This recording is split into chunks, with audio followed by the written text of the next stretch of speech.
Hello friends, आज पढ़ा आम अष्टम श्रेणीर विज्ञान बहिर प्रथम अध्याय शस्य उत्पादन और परिचालन क्रॉप प्रोडक्शन एंड मैनेजमेंट। तो एथिरे आम पढ़ीचे कृषि प्रणाली। कृषि प्रणाली प्रथम प्रणाली होची तृणक दमन। आज पढ़ा आम यही पंचम प्रणाली विषय। अच्छा पिला माने तुम देखी जमी रे जो धान गहम फसल होते ताहा सहित किछि उद्भिद मध्य बढ़ी थांती। एही उद्भिद गुड़ी को कृषक किछि उद्देश्य रखिकी लगई थांती कि लगई न थांती। सेही उद्भिद गुड़िक जमी रे आपे आपे बढ़ी थांती आ फसल सहित से माने आपे आपे बढ़ी थांती। जो जमी रे जो फसल सहित आपे आपे अनावश्यक उद्भिद सब बढ़ी थांती ताहा कुहाजे तृणक। बुझिपारिल? तो यही गुड़ी को माने यही तृणक गुड़ी को जमीरू निर्मूल करने को तृणक दमन कुहाजे। तो आम ठीक भाव में गोटे वाक्य कहले तृणक दमन क्या कुहाजे? जमी रे फसल सहित जो अनावना उद्भिद आपे आपे पड़ी थांती बा तृणक रही थांती से गुड़ी को जमीरू निर्मूल करने को तृणक दमन कुहाजे। फसल रे तृणक दमन एकांत जरूरी अटे। जदि आम फसल रे तृणक दमन न करिबा ताहेले कौन हम? से तृणक गुड़िक बढ़िकी जल पोषक स्थान और आलोक पाई फसल सहित प्रतियोगिता करिवे और फसलर वृद्धि से माने बाधक साजिबे। तेणु से गुड़िकर दमन नित्यांत जरूरी अटे। केतेक तृणक फसल अमल रे बाधा सृष्टि करिथांती और प्राणी और मनुष्य पई से माने विष भली मध्य कार्य करिथांती। तापरे देख जो तृणक रही ताहाकू दमन करने पई कृषक विभिन्न उपाय अवलंबन करिथे। तो से गुड़ी को देखिबा। तो मंजी बुणीबा पूर्वरु एगुड़िक हल द्वारा उपड़ी जाती। आमे कहीं प्रथम मूर्तिका प्रस्तुत करूँ बा हल करा जाइथे कहीं ना जो उद्भिद गुड़िक थिबो से गुड़िक हल करने द्वारा उपुड़ी जाती। उपुड़ी जावा द्वारा माटी ठीक रहिबो जो थरे कि आमे मंजी बुणी पारिबे और तापरे फसल ठीक भाव जलसेचन करिकी फसल होई परिबो। तो मंजी उपुड़ी थांती और सुखी माटी रे मिसी जाती। से माने जो हल प्रथमे सेति पई हल करा जाइथे जहा द्वारा कि सेही उद्भिद गुड़िक अनावना सबु तृणक गुड़िक उपुड़ी जिबे और माटी रे मिसिकी सुखिकी से माने माटी रे मिसी जिबे पोषक तैयारी होई जिवो। फूल और मंजी धरिबा पूर्वरु एगुड़िक दमन करिबा दरकार। जानी रख कि फसलर जो फूल और मंजी हेबा पूर्वरु एही गुड़िक दमन करिबा उचित। जदि से मंजी किंबा फूल हो जाइथे तापरे आमे दमन करिबा ताहेले ठीक नुह। सेथिरे जदि तो देख तापरे हाथ रे उफाड़ी किपरि उपाय अवलंबन करिथे गोटे कृषक। हाथ रे उफाड़िकी बा खुरुपी किंबा मंजी ड्रिल यंत्र साहाय्य रासायनिक पदार्थ तृणक मारी एगुड़ी को दमन करा जाइथे। को उपाय हैला हाथ रे उफाड़िबा बा खुरुपी किंबा मंजी ड्रिल यंत्र साहाय्य किंबा रासायनिक पदार्थ जेपरी तृणक मारी एगुड़ी को द्वारा दमन करा जाइथे। उदाहरण स्वरूप आम नहीं पारिबा 2.4 यही तृणक मारी को जल रे द्रवीभूत करा जाय सिंचन यंत्र साहाय्य सिंचन करी तृणक दमन करा जाइथे। सी उपरे तृणक मारी किछि कुप्रभाव पकाए कि?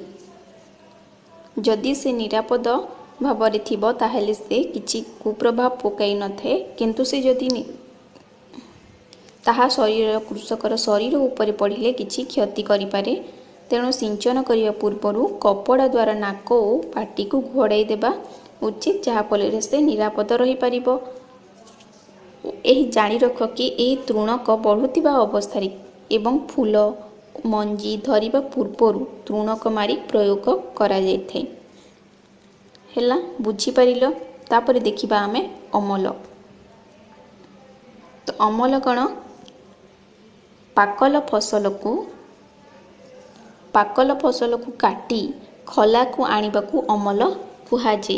अमल क्या कहबा? जो जमी रे फसल पाकी गला परे ତାହା ହୋଇଗଲା ପରେ ତାହାକୁ କାଟିକି ଖଲାକୁ କିମ୍ବା ବାଡ଼ିରେ ଯେଉଁଠି ରଖିବା କଥା ସେଇଠାକୁ ଆଣିକି ରଖିବାକୁ ଅମଲ କୁହାଯାଇଥାଏ।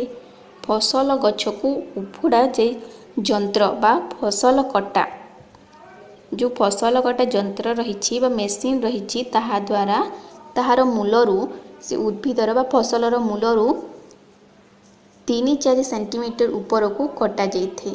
ହେଲା, ଶସ୍ୟ ଜାତୀୟ ଫସଲକୁ ପବନରେ ଉଡ଼ାଇ ଅଗାଡ଼ି ଓ ଧୂସ ଅଲଗା କରାଯାଇଥାଏ।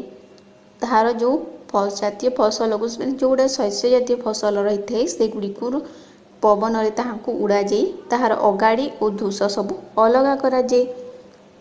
ଇମ୍ବାଇନ୍ ଯେଉଁ ଚିତ୍ରରେ ଦେଖ, ଏହା ହେଉଛି ଇମ୍ବାଇନ୍ ଯନ୍ତ୍ର, ଇମ୍ବାଇନ୍ ମେସିନ୍।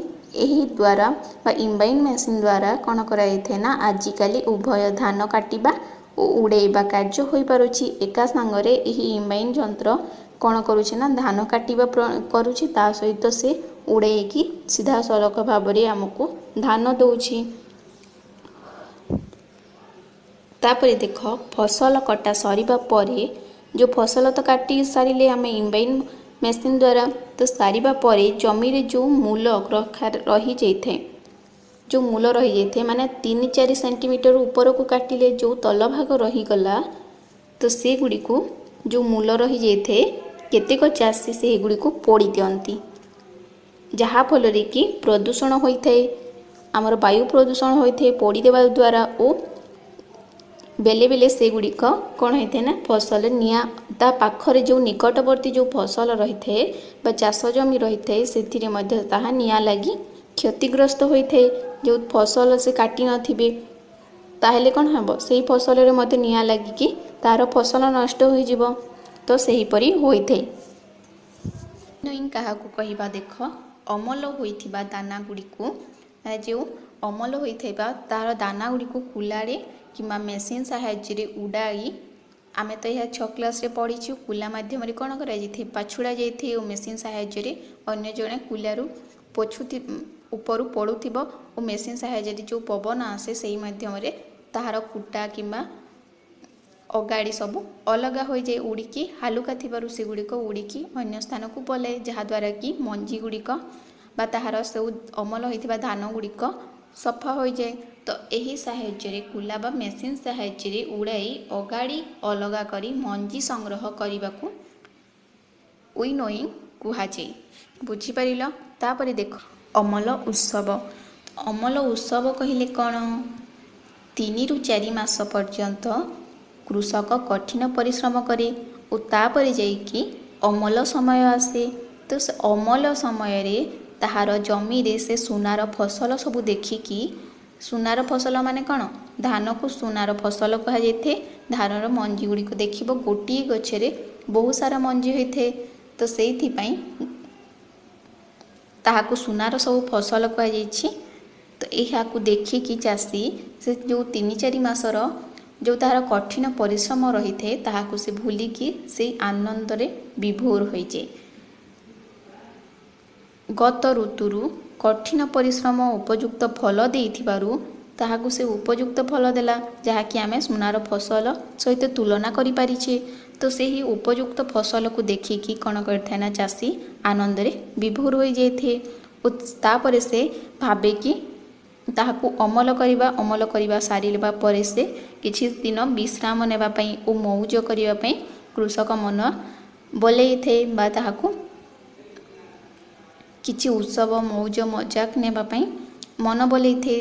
ତ ସେହି ଅମଲ ସମୟରେ ସାରା ଭାରତରେ ଆନନ୍ଦ ଉଲ୍ଲାସର ସମୟ ଆସିଥାଏ। ସମୟରେ ପୋଙ୍ଗଲ, ବୈଶାଖୀ, ହୋଲି, ଦିୱାଲି, ନୂଆଖାଇ, ଯାହାକୁ କୁହାଯାଏ ନବାନ୍ନ ଭକ୍ଷଣ ଓ ବିହୁ ଆଦି ସବୁ ପର୍ବ ପାଳିତ ହୋଇଥାଏ।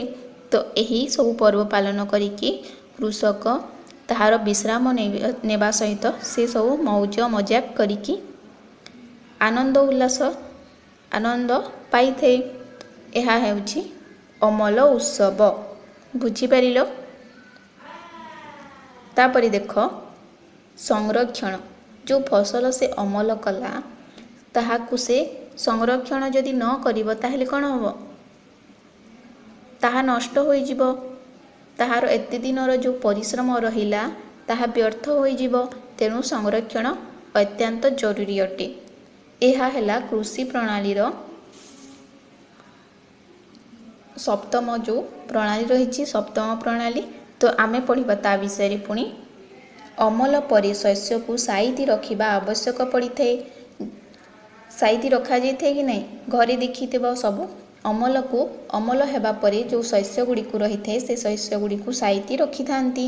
ଏଗୁଡ଼ିକୁ ଆର୍ଦ୍ରତା, କୀଟ, ମୂଷା ଓ ଅଣୁଜୀବଙ୍କ ଠାରୁ ଦୂରେଇ ରଖିବା ଭଲ।